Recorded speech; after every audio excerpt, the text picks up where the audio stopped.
लोकसभा चुनाव के पहले चरण का मतदान हो चुका है। अब दूसरे चरण के चुनाव के लिए सियासी दलों ने ताकत झोंक दी है। कल पीएम मोदी ने अलीगढ़ के नुमाइश मैदान में जनसभा की थी। इसके बाद आज दूसरे दिन बसपा मुखिया मायावती और सपा मुखिया अखिलेश यादव भी जनसभा को संबोधित करने यहां आ रहे हैं।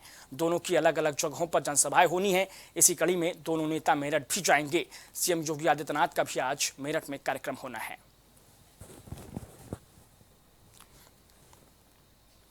सूबे के मुखिया योगी आदित्यनाथ ने कहा कि अयोध्या और काशी ने अपने लक्ष्यों को प्राप्त कर लिया है। अब ब्रज भूमि का भी नंबर आने वाला है। विकास के लिए अब आपको तरसाने की कोई हिम्मत भी नहीं कर पाएगा।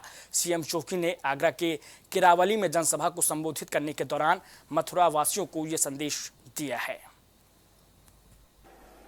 बहनों और भाइयों, ब्रज भूमि का भी अब नंबर आने वाला है।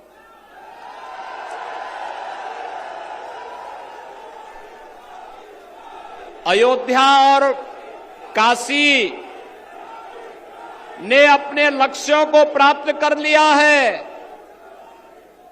अब तो बारी आप ही की है। अब विकास के लिए आपको कहीं कोई तरसाने की हिम्मत नहीं कर पाएगा, क्योंकि अब तो आगरा में भी आपका अपना एयरपोर्ट बन रहा है। आगरा भी गंगा जल का सेवन कर रहा है और हर घर नल की। बरेली में बीजेपी के स्टेट प्रेसिडेंट भूपेंद्र चौधरी ने प्रेस वार्ता की। इस दौरान उन्होंने अखिलेश यादव पर जमकर निशाना साधा। कहा कि अखिलेश यादव को सपने देखने की आदत और अधिकार दोनों है। लगातार हार के बाद भी वो इस आदत को नहीं छोड़ पाए हैं। लोकसभा चुनाव में एक और बार उनकी हार होगी। भूपेंद्र चौधरी ने भाजपा कार्यालय पर लोकसभा चुनाव संचालन समिति के सदस्यों की बैठक में हिस्सा लिया। साथ ही चुनाव प्रचार अभियान का फीडबैक भी लिया।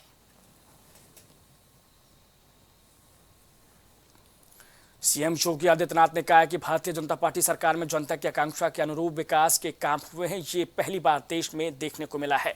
विकास और विरासत का अद्भुत समन्वय पीएम मोदी की पहचान है। इस दिशा में अद्भुत काम हुए हैं। इसके आगे उन्होंने ये भी बताया कि आज देश में हाईवे 2 गुने हुए हैं।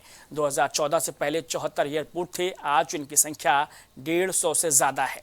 कांग्रेस के समय केवल 1 एम्स बना था। मोदी जी के कार्यकाल में इनकी संख्या 22 हो गई है। तो इस बुलेटिन में इतना ही, लेकिन बने रहिए प्राइम टीवी के साथ।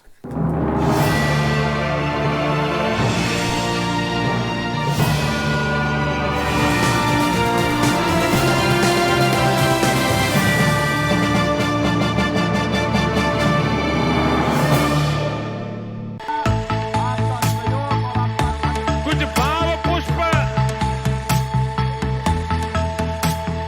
आप देख रहे हैं प्राइम टीवी, सच साहस सरोकार।